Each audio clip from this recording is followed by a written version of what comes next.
میرا امیر اہل سنت کی بارگاہ میں یہ سوال ہے کہ مسجد میں وضو کے بغیر بیٹھ سکتے ہیں؟ جی ہاں، وضو کے بغیر مسجد میں بیٹھ سکتے ہیں۔ بہتر یہی ہے کہ باوضو ہو، مسجد ہو یا مسجد کے باہر ہو، باوضو رہنا، ہر وقت باوضو رہنا یہ مستحب ہے، کار ثواب ہے۔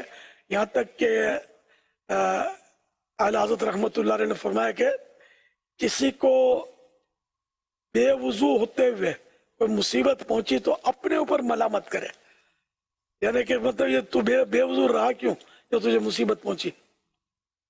تاہم یہ کہ اگر کوئی بے وضو رہتا ہے یا مسجد میں بے وضو بیٹھتا ہے، گناہ گار نہیں۔ واللہ تعالی اعلم ورسولہ اعلم عز وجل وصلی اللہ تعالی علیہ وآلہ وسلم۔ صلو علی الحبیب صلی اللہ علیہ وسلم۔